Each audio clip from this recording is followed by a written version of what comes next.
ایک آدمی مدینہ میں حضور صلی اللہ علیہ وسلم کے روزے پہ حاضری دینے کے لیے جا رہا تھا، تو اس کا بہت قریبی دوست اس کے گھر میں تشریف لایا۔ اس نے کہا کہ تم روزہ رسول پہ جا رہے ہو تو میرا نام لے کر نا حضور کی بارگاہ میں سلام پیش کرنا، یعنی حضور کی بارگاہ میں سلام یہ پیش کرنا، فلاں بن فلاں یا رسول اللہ آپ کو سلام عرض کر رہا ہے، پیش کر رہا ہے۔ اس نے وعدہ کر لیا کہ میں تیرا سلام جو ہے حضور کی بارگاہ میں پیش کروں گا۔ وہ سفر کر کے حضور کی بارگاہ میں مدینہ میں تشریف لایا۔ جب مدینہ میں تشریف لایا نا، جب حضور کی جالیوں کو اس نے دیکھا، روزہ رسول کو دیکھا، اس کی کیفیت بدل گئی، رونے لگا۔ روتے روتے اس نے جو کچھ اس کے ذہن میں تھا، کچھ یاد تھا، کچھ بھول گیا، اس میں جو اسے یاد تھا اس نے کیا کیا، حضور کی بارگاہ میں پیش کر دیا۔ پیش کرنے کے بعد جو ہے نا وہ قافلہ نکلا مکے کی طرف، اب عمرے کے لیے جا رہے ہیں۔ جب مکے کی طرف قافلہ نکلا نا، تو یہ آپ جانتے ہیں مکے سے مدینے کا سفر 300 میل کا ہے، 450 کلومیٹر بن جاتا ہے۔ 300 میل کا یہ فاصلہ ہے۔ اس وقت لوگ یہ فاصلہ گھوڑوں پہ، اونٹوں پہ، یا جو بڑے بڑے گروہ تھے وہ پیدل جو ہے وہ سفر کیا کرتے تھے۔ یہ بھی پیدل سفر کرتا کرتا جو ہے وہ ان کے ساتھ مکے کی طرف روانہ ہوا۔ ابھی سفر تک آدھا سفر ہوا تھا تو اسے یاد یہ آیا کہ میں نے تو اپنے دوست کا سلام حضور کی بارگاہ میں پیش کرنا تھا، مجھے تو یاد نہیں رہا، میں نے وعدہ کیا تھا۔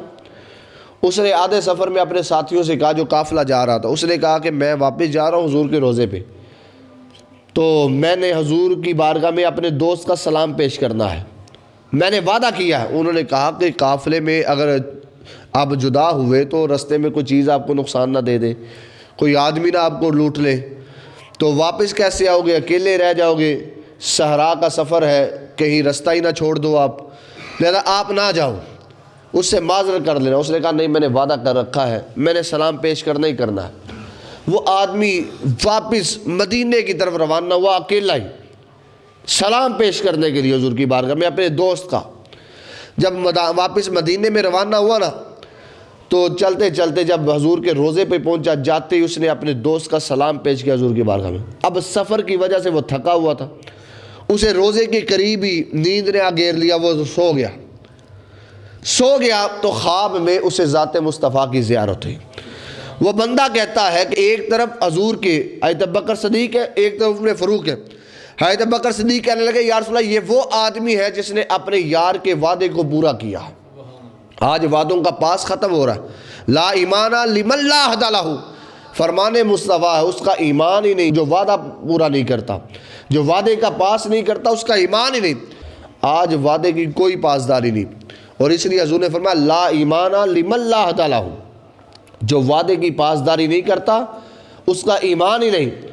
اور ایک جگہ پر فرمایا کہ جس نے وعدے کو پورا نہ کیا، ان العہد کان مسئولا، اس سے کل قیامت کے دن پوچھا جائے گا۔ باقاعدہ علیحدہ کہا گیا، اس سے باقاعدہ پوچھا جائے گا تو نے وعدہ کیا تھا، پورا کیوں نہیں کیا۔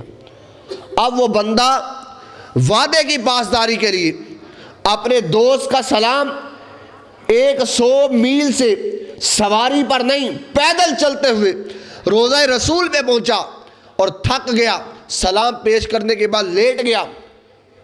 وہ سویا تو اس کے وقت جاگ اٹھے، خواب میں چہرہ مصطفیٰ کی زیارت ہوئی، حضرت ابوبکر صدیق ساتھ ہے۔ حضرت ابوبکر صدیق کہنے لگے یا رسول اللہ، یہ وہ بندہ ہے جس نے اپنے وعدے کو پورا کیا ہے، اپنے یار کے وعدے کو نبھایا ہے۔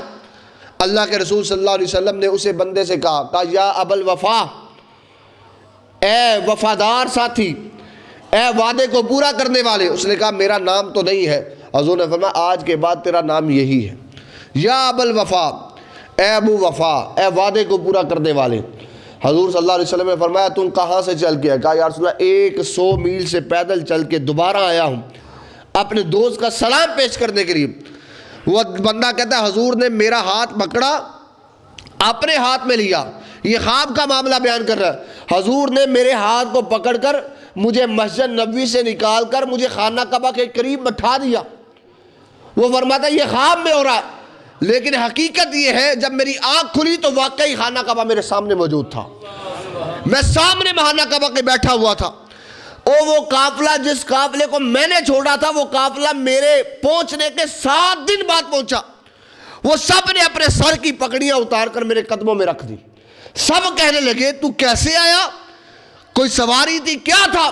اس نے کہا تم سواریوں کے محتاج تھے, تم سواریوں کے ساتھ آئے, مجھے حضور صلی اللہ علیہ وسلم کے دست مبارک نے یہاں پہ پہنچا دیا ہے.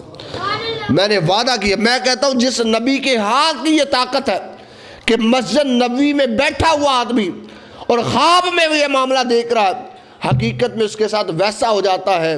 کیا وہ نبی رات کے تھوڑے سے حصے میں آسمانوں پہ نہیں جا سکتا؟